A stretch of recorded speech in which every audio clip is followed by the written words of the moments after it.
Hi guys, നമ്മുടെ ഇന്നത്തെ recipe bread pakoda. വൈകുന്നേരങ്ങളിലൊക്കെ വീട്ടിൽ എളുപ്പത്തിൽ തയ്യാറാക്കാൻ പറ്റുന്ന ഒരു അടിപൊളി സ്നാക്സ് ആണ്. തീർച്ചയായും ട്രൈ ചെയ്യുക.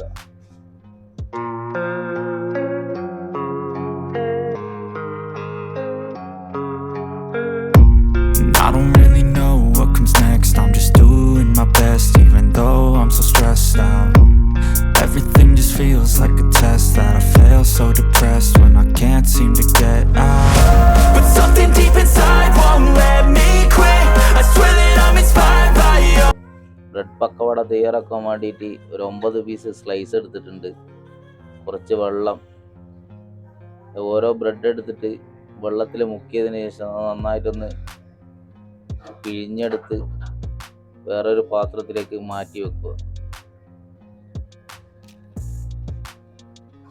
ഇതേപോലെ ബാക്കിയുള്ളതെല്ലാം നമുക്ക് ചെയ്തെടുക്കാം.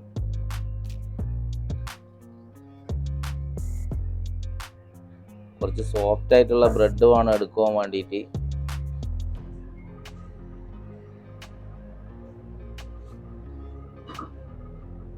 അതുപോലെ വെള്ളമെല്ലാം നന്നായിട്ടൊന്ന് പിഴിഞ്ഞെടുത്ത് കളഞ്ഞിട്ട് വേണം നമ്മൾ പാത്രത്തിലേക്ക് മാറ്റി വെക്കാൻ വേണ്ടിയിട്ട്. നമുക്ക് ഇതിലേക്ക് ആവശ്യമായിട്ടുള്ള ചേരുവകൾ കൂടി ചേർത്ത് കൊടുക്കാം. ഒരു സവാള ചെറുതായി അരിഞ്ഞെടുത്തത്, ഒരു തക്കാളി ചെറുതായി അരിഞ്ഞെടുത്തത്, ഒരു 5 പച്ചമുളക് ചെറുതായി അരിഞ്ഞെടുത്തത്, 2 കളറുള്ള ക്യാപ്സിക്കമാണ് എടുത്തിട്ടുള്ളത്, ഒരു പച്ചയും മഞ്ഞയും ചെറുതായി അരിഞ്ഞെടുത്തത്, കുറച്ച് കറിവേപ്പില, കുറച്ച് മല്ലിച്ചപ്പ്, 2 ടേബിൾ സ്പൂൺ ടൊമാറ്റോ സോസ്, ആവശ്യത്തിന് ഉപ്പും കൂടി ചേർത്തിട്ട് നന്നായിട്ടൊന്ന് കുഴച്ചെടുക്കുക.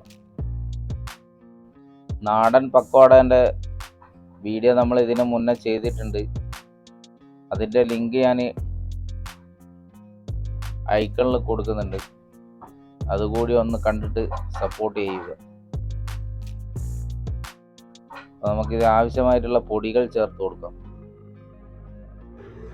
ഒരു 3/4 കപ്പ് മൈദ, ഒരു 2 table spoon cornflour, 1 teaspoon Kashmir chilli പൗഡറും കൂടി ഇട്ടിട്ട് നന്നായിട്ടൊന്ന് കുഴച്ചെടുക്കുക. വെള്ളമൊന്നും ചേർക്കേണ്ട ആവശ്യമില്ല. നന്നായി കുഴച്ചെടുത്തിട്ട് ഒരു 5 മിനിറ്റ് റെസ്റ്റ് ചെയ്യാൻ വേണ്ടിയിട്ട് വെക്കുക. നമ്മൾ ഓയിൽ ഇവിടെ അടുപ്പത്തേക്ക് വെച്ചിട്ടുണ്ട്. കുറച്ച് വെള്ളം സൈഡിലേക്ക് മാറ്റി വെക്കുക. എന്നിട്ട് വെള്ളത്തിൽ കൈ കുത്തിയിട്ട് വേണം നമ്മൾ മാവ് എടുത്തിട്ട് എണ്ണയിലേക്ക് ഇട്ട് കൊടുക്കാൻ വേണ്ടി. എണ്ണയെല്ലാം ചൂടായി വന്നിട്ടുണ്ട്. ഒരു മീഡിയം ഫ്ലെയിമിൽ വെച്ചിട്ട് വേണം നമ്മളിത് ഫ്രൈ ചെയ്തിട്ട് എടുക്കാൻ വേണ്ടി. നിങ്ങൾ ആദ്യമായിട്ടാണ് എൻ്റെ ചാനൽ കാണുന്നതെങ്കിൽ ചാനൽ ഒന്ന് സബ്സ്ക്രൈബ് ചെയ്യുക. ഞങ്ങൾ അപ്ലോഡ് ചെയ്യുന്ന ഇതുപോലുള്ള വ്യത്യസ്തമായ വീഡിയോകൾ ആദ്യം തന്നെ നിങ്ങളിലേക്ക് എത്താൻ തൊട്ടടുത്തുള്ള ബെല്ലൈക്കൺ കൂടി ഒന്ന് ഇനേബിൾ ചെയ്ത് വെക്കുക. നമുക്ക് ഇതേപോലെ ചെറുതായിട്ട് നുള്ളിയിട്ട് എണ്ണയിലേക്ക് ഇട്ട് കൊടുക്കുക. നന്നായിട്ടൊന്ന് ഫ്രൈ ചെയ്തിട്ടെടുക്കുക. നമ്മളെ ബ്രെഡ് പക്കോട നല്ല ക്രിസ്പി ആയിട്ട് ഫ്രൈ ആയിട്ട് വന്നിട്ടുണ്ട്. നമുക്കിത് കോരിയിട്ട് മാറ്റി വെക്കാം. വീഡിയോ ഇഷ്ടമായെങ്കിൽ ലൈക്ക് ചെയ്യുക, കമൻറ്റ് ചെയ്യുക, മറ്റുള്ളവരിലേക്ക് ഷെയർ കൂടി ഒന്ന് ചെയ്തു കൊടുക്കുക. വൈകുന്നേരങ്ങളിലൊക്കെ എളുപ്പത്തിൽ തയ്യാറാക്കാൻ പറ്റുന്ന ഒരു അടിപൊളി റെസിപ്പിയാണ്. തീർച്ചയായും നിങ്ങളിതൊന്ന് ട്രൈ ചെയ്ത് നോക്കിയിട്ട് ഇതിൻ്റെ ഫീഡ്ബാക്ക് കമൻ്റായിട്ട് അറിയിക്കുക. അപ്പോൾ വീണ്ടും മറ്റൊരു നല്ല റെസിപ്പിയുമായി കാണും വരെ ഗുഡ് ബൈ.